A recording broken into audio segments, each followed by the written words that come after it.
Hello and welcome to a brief introduction on Hybrid HVDC breaker prepared as a part of PROMOTION project work package 6. My name is Mebrahtu Semere and I'm working at Hitachi ABB Power Grid. I have been responsible for the development testing of Hybrid HVDC breaker since 2012. Besides that, I am also responsible for testing and commissioning of HVDC delivery projects. Currently, I am a member of PROMOTION project working on work packages 5, 6, and 10. During this session, I will briefly talk about the hybrid HVDC breaker application, development outlines, modeling and integration in Tennet DC system, technology developments, and the readiness level. As the global power consumption has been continuously increasing, power generation plants, transmission grids, and distribution networks are also constantly expanding to cope with the growing energy demand. To reduce the global environmental impact and decarbonize the available fossil energy sources while continuing to meet the growing energy demand, it is obvious that a clean energy from renewable sources is needed. Looking at the current power systems in Europe and also worldwide, it shows that the need for integration of renewable energies and interconnect them via an HVDC system is unavoidable. The right-hand side picture clearly shows that the integration of renewable energy sources is not the only topic in North Sea, but it is also a hot topic in the Baltic Sea. Hence, it can confidently be said that we are heading towards an HVDC grid, and of course, without any doubt, HVDC breaker is the key enabler of meshed HVDC grid. HVDC grid that operates independent of one or several disturbances. In this slide, comparison of converter topologies and the application of hybrid HVDC breaker is briefly summarized. It is obvious that a fault can be protected by blocking the converter station and opening the corresponding AC breakers, but this will have a big impact, especially on the anti-parallel diodes, which need to handle the surge current for many milliseconds while the AC breakers are opening. Besides that, it might lead to a system disturbances, even loss of the whole grid. Hence, HVDC breakers are needed for not losing the whole grid during a fault, but disconnecting a small part as possible while keeping the grid reliability and stability. Hitachi ABB Power Grid started the development of hybrid HVDC breaker since 2009 and 2010 by investigating the available components and analyzing the system needs. Those investigations have led us to perform functionality tests on 80 kV hybrid HVDC breaker prototype. Since then, the development of hybrid HVDC breaker has continued both locally as well as in collaboration with the PROMOTION project in the latest years. To secure the capabilities and identify the limitation of the hybrid HVDC breaker, each building component, subunits, and system testing has been continuously performed to cope up with the market needs. After each component was tested and qualified, they were put together to build up a functionality subunit such as the LCS, main breaker cells, arrestor banks, and so on. And each subunit was in turn qualified and tested according to the needs and the applications. Once the functional subunits were tested and qualified for their specific application, they were in turn assembled to build up a downscaled hybrid HVDC breaker prototype. The downscaled hybrid HVDC circuit breaker prototype used during the proof of concept published in Sigre Bologna in 2012 was based on 80 kV and up to current levels of 9 kA. During that time, it was possible to check the functionality of the hybrid HVDC breaker and ensuring the commutation process and interrupting currents and also withstand voltage capabilities and so on. Besides that, it was possible to investigate the failure modes of hybrid HVDC breaker so that to ensure the safe operation of hybrid HVDC breaker during failure modes, for example, in a component level or in a subunit level. In addition to that, the control and protection system of hybrid HVDC breaker was also factory system tested. In parallel with the internal development tests, Hitachi ABB Power Grid has promised to perform a demonstration test on a full-scale hybrid HVDC breaker as part of the work package 10. The hybrid HVDC breaker prototype developed for the full-scale test was based on 350 kV system voltage and 20 kA as interruption current. The tests were performed at the NVGL KEMA High Power Test Laboratory according to the test requirements specified or listed in the table. Besides that, the test requirements provided by Work Package 10, the goal of the full-scale hybrid HVDC breaker prototype was mainly to prove the modularity and upscalability of hybrid HVDC breaker modular design, to demonstrate a full-scale functionality test, as well as to check the subsequent withstand capability of the breaker after the fault current suppression, to verify functionality tests on the control and protection system, to demonstrate full-scale component stress, especially on the UFD, and it was even able to prove that the product assembly time and so on. In addition to the development tests, system simulation studies on the performance characterization of hybrid HVDC breaker was also done by Work Package 6 as part of the PROMOTION project deliverable Task 6.7, agreed at the group meeting in Aachen in June 2019. The report outlines the test environment and considered fault scenarios for the hybrid HVDC breaker performance characterization. For the system study, 4-terminal mesh DC grid provided by Work Package 4, as can be seen from Figure 1, considered. The grid was a symmetrical monopole with a nominal voltage of 320 kV. The MMCs interfacing the DC bus voltage with the 400 kV AC networks were rated for 1265 MVA each.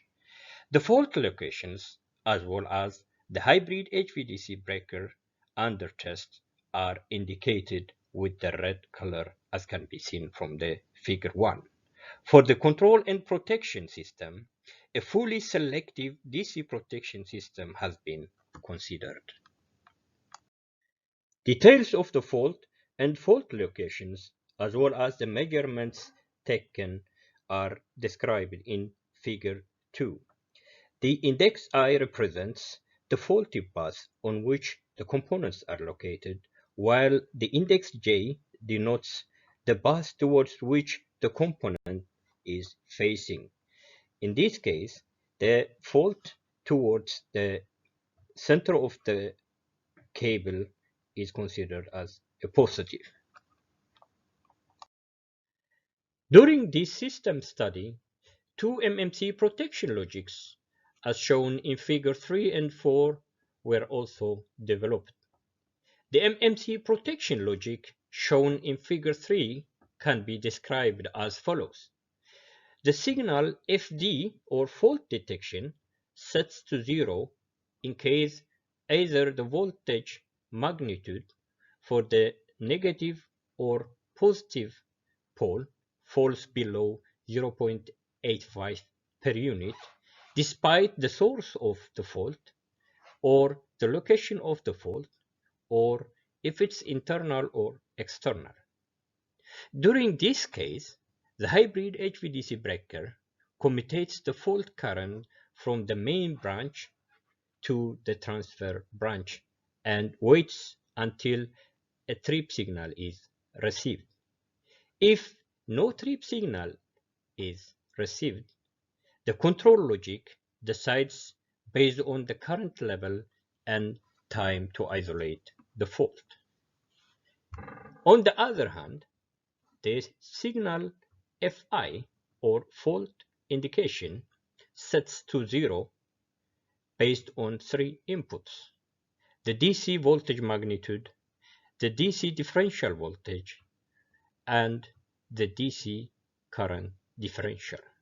If any of the inputs differs from the reference value, the control signal or logic sets to trip the breaker. Besides that, the MMC self-protection logic shown in the figure 4 on the right-hand side utilized an arm current and pole voltage as inputs and outputs two signals, the MMC blocking signal BLK and the AC circuit breaker trip signal.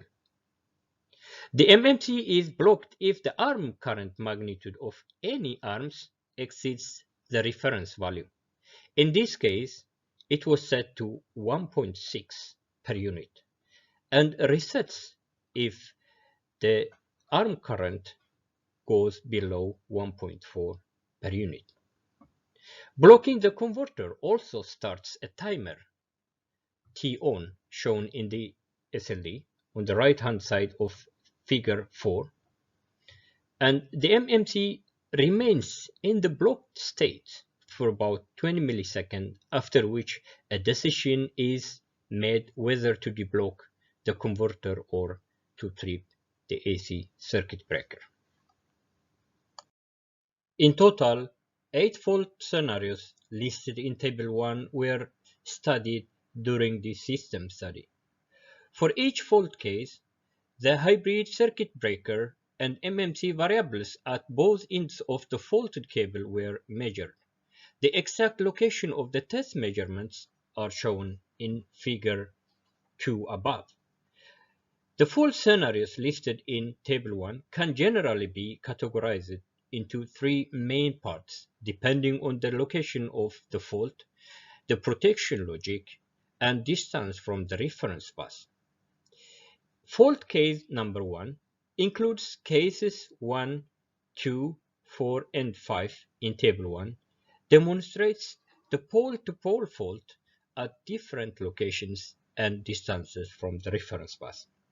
Fault case 2 includes cases 3 and 6, demonstrates the pole-to-ground faults, and case fault 3, considering the case number 8 in Table 1, demonstrates the protection system operation in case the corresponding hybrid circuit breaker is faulty.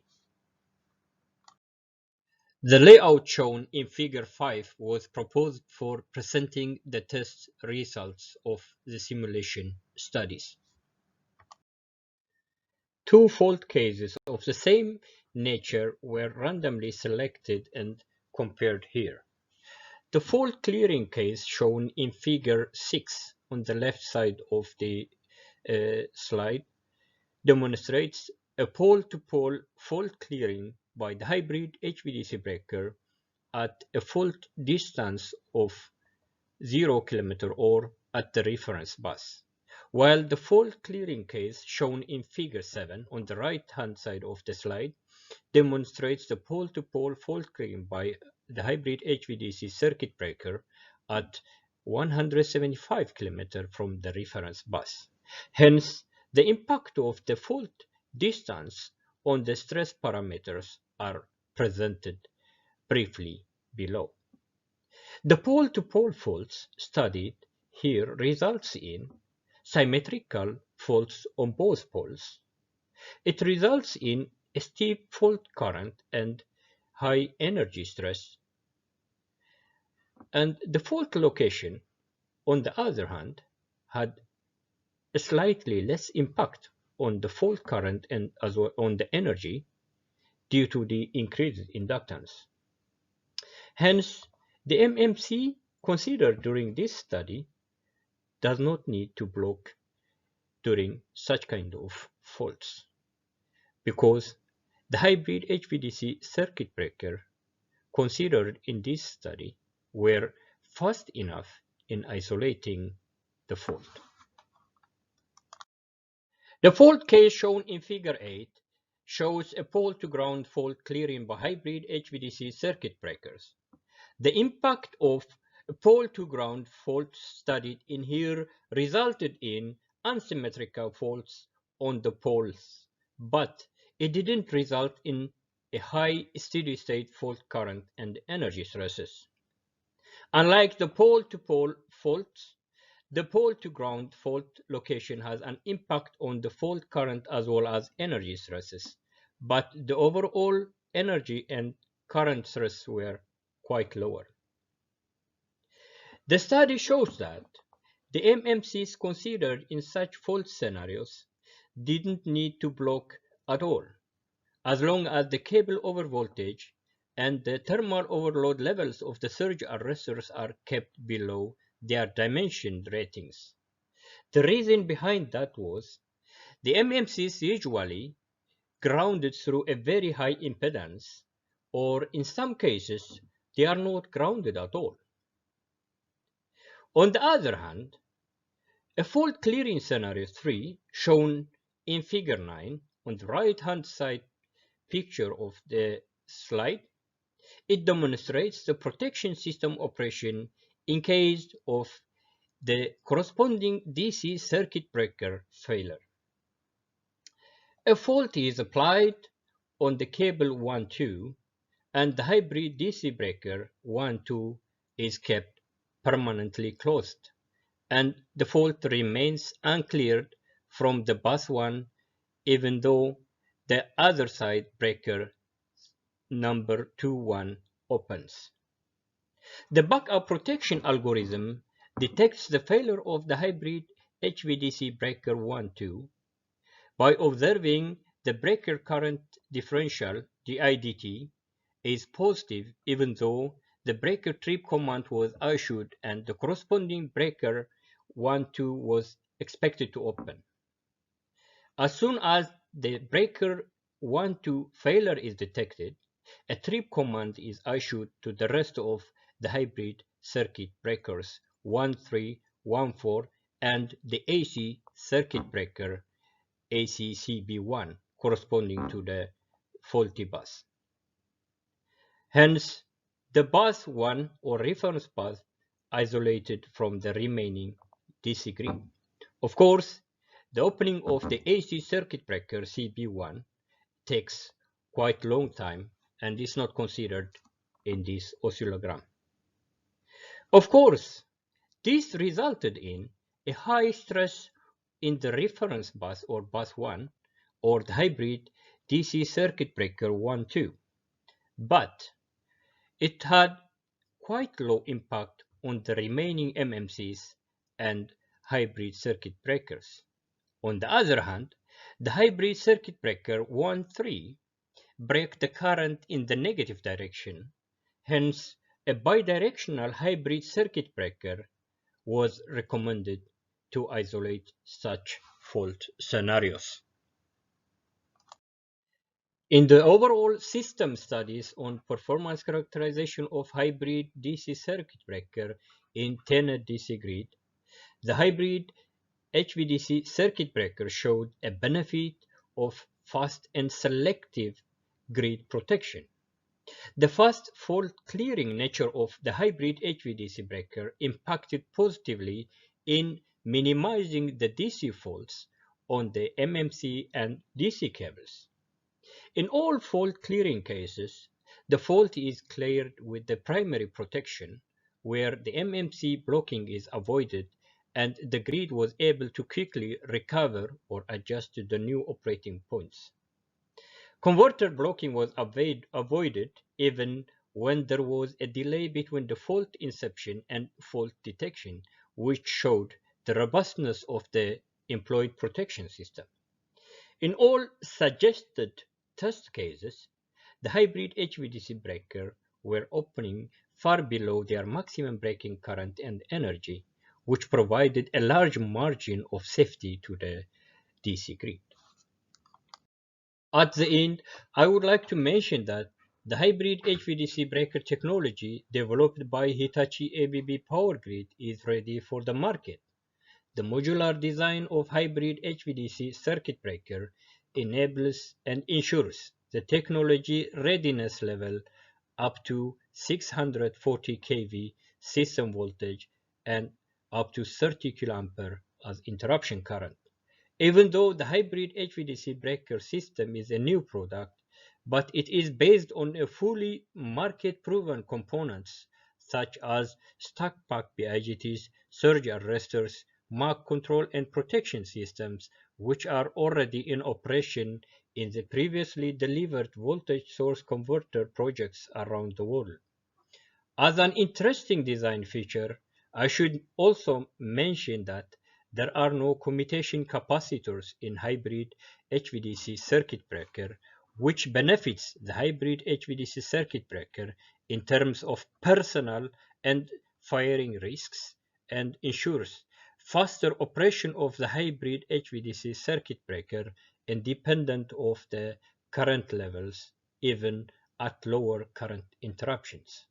It is worth to mention that besides the current breaking capability, some parts of the hybrid HVDC circuit breaker will continuously be exposed to a full load current during normal operation. And this requires higher reliability to ensure safe and uninterruptible grid operation. Hence, the hybrid HVDC circuit breaker is equipped with self-protection features and it is built in with redundancies. I am closing my presentation by saying that the hybrid HVDC circuit breaker developed by Hitachi ABB Power Grid is not a vision anymore. It is ready now. Thank you for your attention.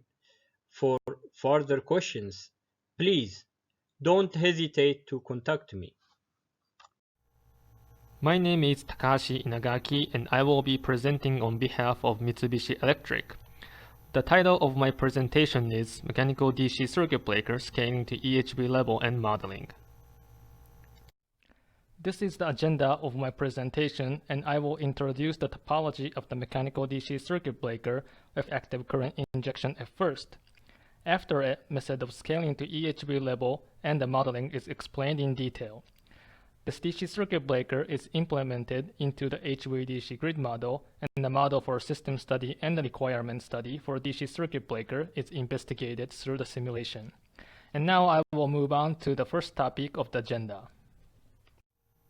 In Mitsubishi Electric, we have been developing the DC circuit breaker, which uses only the mechanical parts. It is composed of 3 branches with different functions as shown in the schematic diagram on the left-hand side. The circuit breaker branch has the main interrupter unit, which uses a vacuum interrupter. Main current will flow through this branch in the normal operation, and it will interrupt the load and fault current depending on the system condition.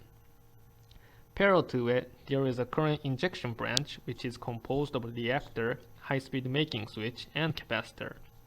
The capacitor is charged to a predetermined voltage level before the current interruption, and also there is a metal oxide surge arresters, MOSA, in the energy dissipation branch, in order to suppress the over voltage, which is typically set to 1.5 times higher than the system voltage.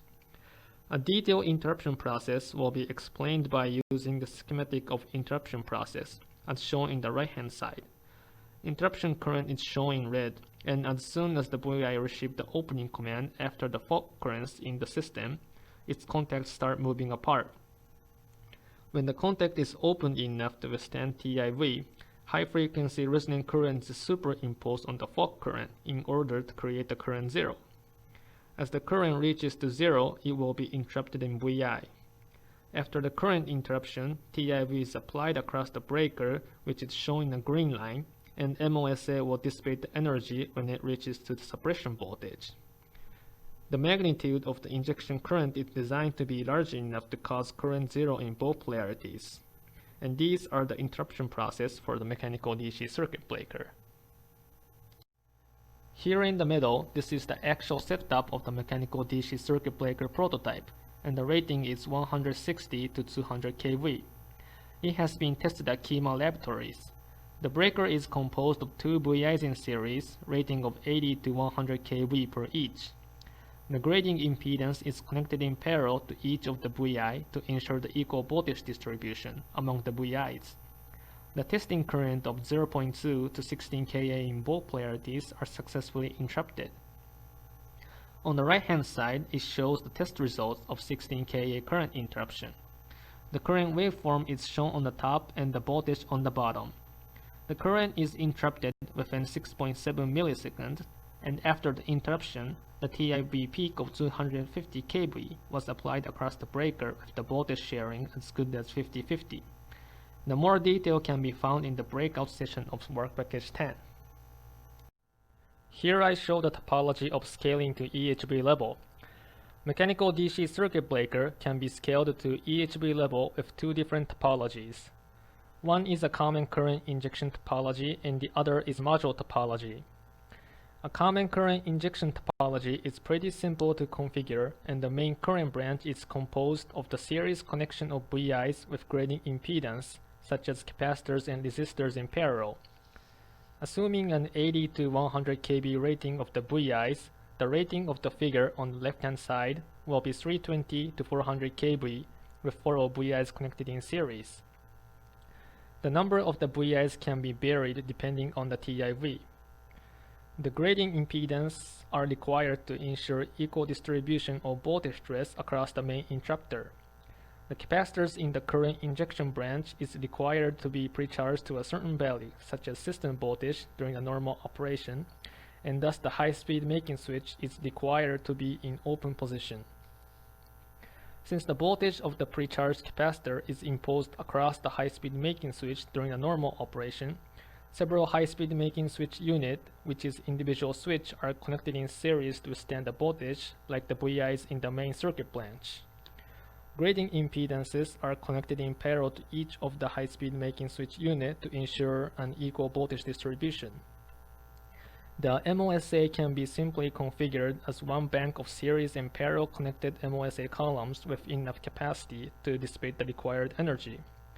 The advantage of this topology is that the fundamental configuration can be the same as that of a relatively simple single-break mechanical DC circuit breaker. Next, it is a module topology, which is configured with the series connection of module, each composed of separate current injection circuit and MOSA unit per VI, as shown in the figure on the right-hand side. Basic interruption topology is same in both topology. Then I will explain technical differences between the topologies in terms of capacitor charging, voltage class flexibility, and impact of mechanical switch operation variation. The capacitor charging can be conducted by the DC power supply in both topologies. The differences between the two topologies are whether the capacitor bank can be precharged by a single DC power supply or not, and how it complicates the capacitor charging. Since the DC power supply is required in each of the modules for the module topology, it has to be operated individually, which complicates the charging operation. The voltage class flexibility is high in case of the module topology, because the MOSA in each of the modules can distribute the voltage equally. Moreover, if the rated interrupting current is the same for all of the system voltages, the values of the capacitor and reactor in each of the modules can be kept constant. The impact of variation in timing of series-connected mechanical switch operation will be smaller for the common current injection topology. The variation in the operation times of the high-speed making switch does not affect the interruption performance, since it can create the current zone simultaneously in each VIs, which it will not affect the requirements of MOSA. On the other hand, in case of the module topology, operation variation of high-speed making switch may affect the MOSA requirements. In the module topology, there is an advantage that the voltage distribution can be equal for each of the modules, but the dissipation energy becomes high for modules which interrupt the current faster than the other modules. And as it was explained, there are both pros and cons for each of the topologies, and either of the topologies can be applied for the actual HVDC system.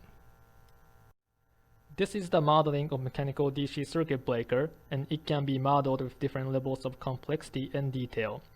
3 models, namely detailed model, simplified model, and generic model, are proposed. In case of the detailed model, common current injection topology is shown here and used for the simulation in the latter part. The model for module topology is also made, and the detail can be found in deliverable 6.10. This common current injection circuit topology model reflects the circuit configuration of an actual DC circuit breaker. This model has the capability of studying the current breaking, arrestor energy estimation, failure mode, voltage stress on each VI, and CP influence on system. It can study variable item with high accuracy, although such a model increases the simulation time significantly. The simplified model represents the series connected VIs with only a single ideal switch. High-speed making switch, voltage grading impedance, and LP are removed from this model, but it still keeps CP in the circuit. As the simplified model keeps CP, this model can represent the interaction between the HVDC system and CP after the fault interruption. In addition, as the number of components in the simplified model is small, this model can shorten the total simulation time. Therefore, this model is adequate for HVDC system simulation studies when the detailed information on the DC circuit breaker operation mode or voltage stress of each module is not necessary. The generic model consists of only main interrupter and MOSA. This is the simplest model of mechanical DC circuit breaker given, but the MOSA cannot be removed from the model since the TIV peak value and the DC voltage to ground at TIV timing are determined by the clamping voltage of the MOSA. From the point of view of a simulation to determine DC circuit breaker requirements, this model can provide the severe stresses on the DC circuit breaker compared to the other proposed 2 models. This is because the CP and stray capacitance in the other 2 models may mitigate the stresses on the DC circuit breaker, such as the rate of rise of the voltage, and they are removed from this model. These 3 models are proposed, and important thing is that to select the model in accordance with the purpose of simulation. The proposed 3 models are implemented into the HVDC grid model as shown in the left-hand side, and the simulation has been conducted in order to study the model for the system study and requirements for DC circuit breaker. DC fault cases are shown in the table, which is agreed in the work package 6. Evaluation of DC circuit breaker models is performed on the 4-terminal HVDC grid model, the voltage level of 320 kV in a symmetrical monopole configuration. 16 breakers are implemented in total, 2 at the end of each cable. Case 1, which fault occur at cable 12, 0 km far from the bus 1, gives the most severe current stress to the breaker, and this fault case is used in this presentation for an example. DC circuit breaker 12 will clear the fault, and the behavior of each models are studied and compared. This is the simulation results, which 3 models clear the same fault. There is a difference in MMC behavior between generic model and the other 2 models. This is due to the influence of DC circuit breaker on system DC voltage, and simplified model can clear this error in this fault case. The converter block occurs after the fault due to overcurrent in the converter arms. It can be prevented by adjusting the value of DC reactor appropriately in the DC grid, although the value is kept constant throughout the simulation to have it unified with the other type of DC circuit breaker, which is hybrid and VARC. The voltage and current behavior with the simplified models are almost the same as the case with the detailed model, and it can conclude that simplified model can be utilized with sufficient accuracy for HVDC system study. This slide shows the simulation results of the requirements of the DC circuit breaker. On the left-hand side, waveforms of the DC circuit breaker requirements, current on the top and voltage on the bottom are shown, and the value of current and TIV peak is listed in the table. Looking at the current and TIV peak value, generic model provide the most severe stress compared to the other 2 models. The requirement for AC equipment such as TRV for circuit breaker and AC power system shall be evaluated with an ideal switching model, because the model can provide the most severe requirements. This stress is so-called inherent stress.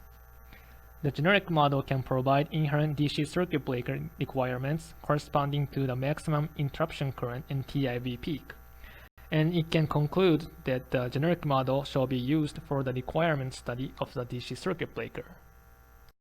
I will conclude my presentation. About the mechanical DC circuit breaker scaling to EHV level, it can be achieved with two different topologies. One is common current injection circuit topology, and the other is module topology. Both topologies have the advantages and they are technically feasible. And about the modeling of mechanical DC circuit breaker, three different models are proposed, namely detailed models, simplified model, and generic model. The main differences between the models are how much detail and accuracy each model has for the simulation purposes. It is important to select the model in accordance with the purpose of simulation. The simplified model can be utilized with sufficient accuracy for HVDC system study, and the generic model can provide inherent DC circuit breaker requirements corresponding to the maximum interruption current and TIV peak, and it shall be used for the requirement study for the DC circuit breaker. This is all for my presentation, and please feel free to contact us if you have any questions. Hello everyone, my name is Marjan Popov, and together with Simon Nee, on behalf of Task 6.8 team in the PROMOTioN project, we are going to present the major achievements in this task. I work for TU Delft and actively participated in several tasks in Work Package 6 and Work Package 9. My name is Simon Nee, and I work for Cybreak with development of the VARC circuit breaker. I have participated in the PROMOTioN project with both modeling and testing of circuit breakers in various work packages. Next slide. This presentation is organized as follows. Firstly, after the introduction, we will explain the DC circuit breaker modeling. Thereafter, the experimental results will be addressed and the comparison with the modeling will be discussed. The scaling of the VARC DC circuit breaker based on series connected modules will be also presented, and the presentation will be finished with meaningful conclusions. Reliable, fast, low loss and cost-effective HVDC circuit breaker is a key solution for future empty DC grids. We all know that the DC faults can rise with a very high amplitude in a very short period of time and therefore needs to be quickly eliminated. For this purpose, different DC circuit breaker topologies and concepts have been proposed, and VARC circuit breaker is one of those technologies that utilizes a voltage source converter and a series resonance circuit to effectuate the commutation of the current. In this presentation, a comparison with existing experimental results will be provided, and different topologies for series connection of breaker modules will be presented. The VARC DC circuit breaker consists of three main parts. The first is the main branch. The main branch is the residual circuit breaker, line inductor, and the vacuum interrupter.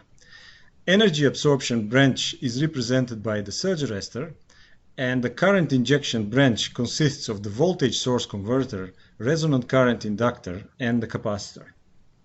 In order to understand the operating principle of the VARC DC circuit breaker, we are dividing this in four intervals. The first one is the pre-fault interval. Thereafter we have fault neutralization, fault suppression, and finally we have recovery interval. In order to understand how VARC DC circuit breaker operates, several important time instants needs to be observed.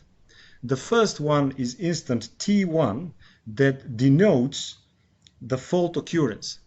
After the fault takes place, the line current increases accordingly, and at instant T2, when the protection provides a trip command of the DC circuit breaker, the vacuum interrupter starts opening the contacts. The instant T3 is denoted as an instant when the vacuum interrupter reaches sufficient distance to withstand the transient impulse voltage.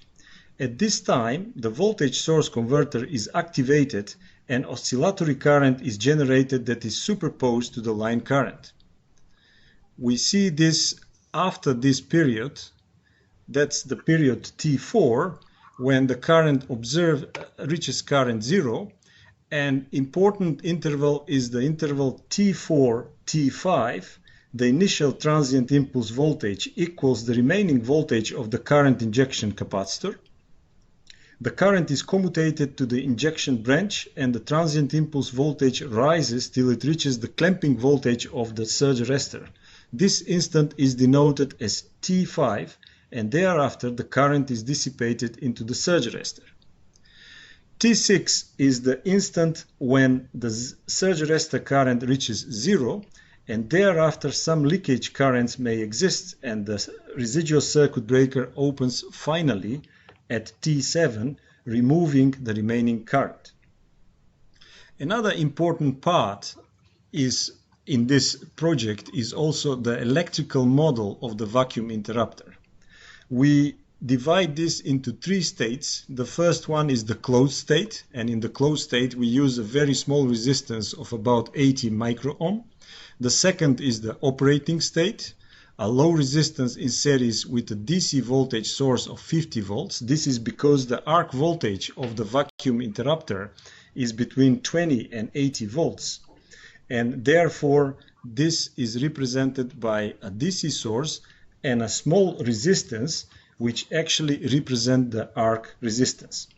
There is also an open state, which is represented by a very large resistance, which in this case was 1 teraohm. Another important characteristic is the dielectric strength, represented as a function of the dynamic gap. More about this and the parameters can be found in our IEEE transactions paper that is cited in this presentation. Yes? Yes? Next slide. In June 2018, a VARC circuit breaker prototype was tested at KEMA laboratories in the Netherlands. The results from these tests were used to validate the PSCAD models of the circuit breaker. The table shows various parameters of the circuit breaker that was tested. Some additional parasitic components were added to model the fast transient during an interruption operation in more detail. The power source during the tests was a short circuit generator running at 16.7 Hz.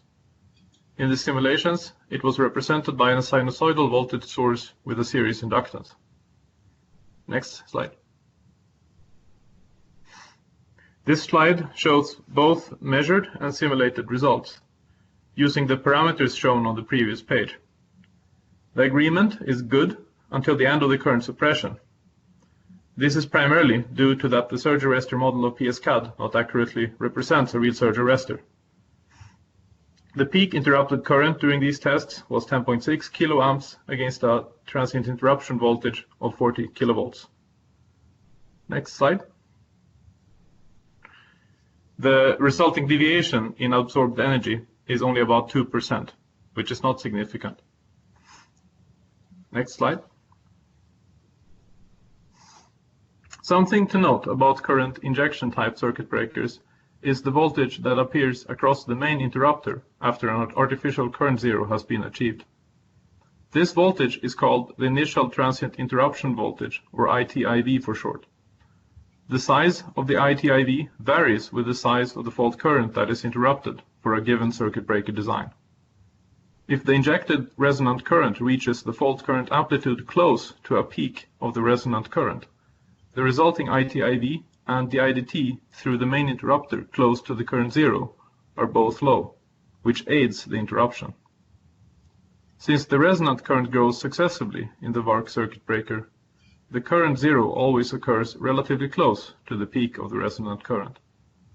The diagrams to the right show an example of how this ITIV can vary with the interrupted current and how the fault current is interrupted at different peaks of the resonant current. Next slide. Several of the VARC modules are connected in series to comprise a circuit breaker for very high voltage. If the circuit breaker is constructed like this, it is possible to run extensive tests on smaller modules instead of running them on the entire circuit breaker. This simplifies design and testing. The fully modularized approach also provides a natural means to achieve fault tolerance.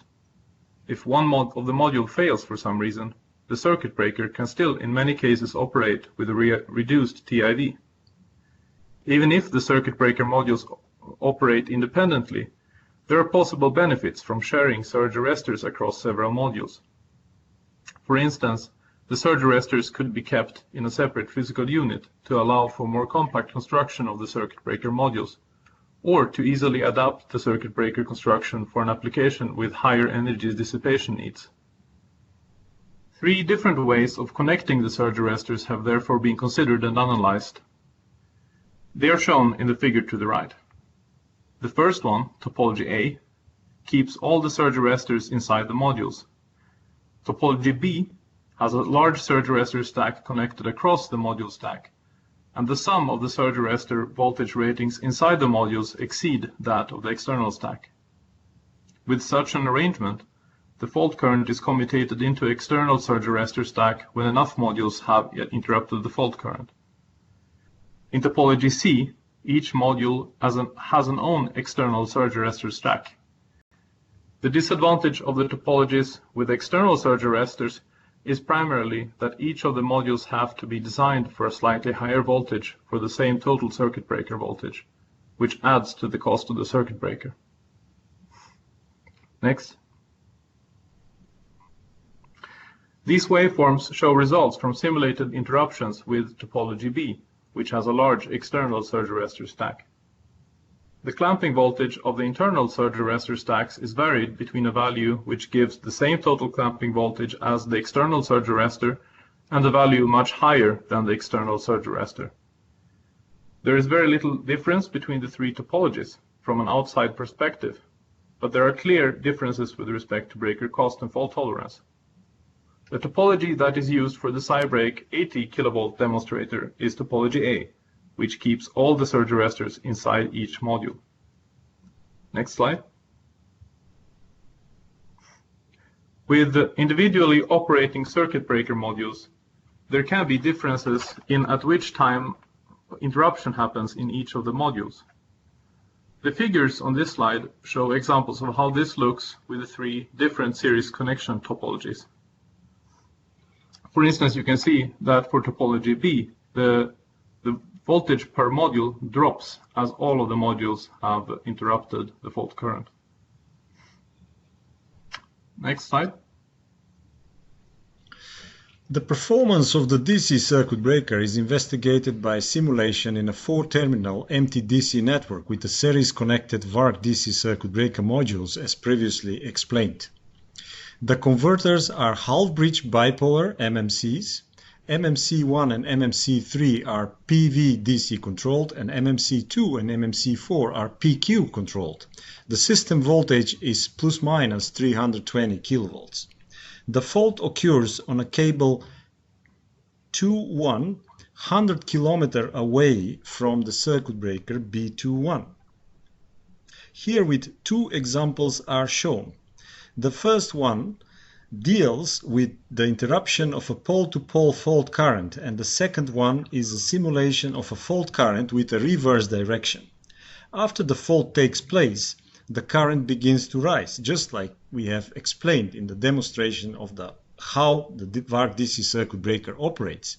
This is denoted as the instant 0.6. 2 milliseconds later, which is not shown in this figure, the trip signal is provided. Well, we see that here. And after the fault takes place, the current begins to rise. So at 5 milliseconds, vacuum interrupter has sufficient distance to withstand the transient impulse voltage, and the voltage source oscillation circuit is activated. Shortly after the vacuum interrupter current is interrupted and the transient impulse voltage rises, reaching the clamping voltage of the surge arrestor. Thereafter, the surge arrestor starts conducting and the current is commutated into the surge arrestor. The next example on the right-hand side is the example with the reverse current interruption and shows similar results. it can be seen that the fault current in both cases is interrupted within about 3 milliseconds. In conclusion, VARC DC circuit breaker is capable of clearing a fault current with 3 milliseconds after receiving a trip signal from the protection. The developed VARC DC circuit breaker model can be used for overvoltage analysis, fast transients analysis, and reignition performance analysis. This model is validated by results extracted from measurements performed on the prototype design, and it shows good agreement. The breaker is inherently suitable for bidirectional, wide-range fault current interruption. The VARC DC CB can be implemented for higher voltage levels by connecting breaker modules in series, and the performance of short circuit interruption and reverse current interruption are demonstrated in a 320 kV 4-terminal HVDC grid. More information about this work you can find in this paper that has been published in June 2020 in IEEE Transactions on Power Delivery. Finally, that was our presentation. For more questions, feel free to contact us. Thank you a lot. Stay safe and healthy.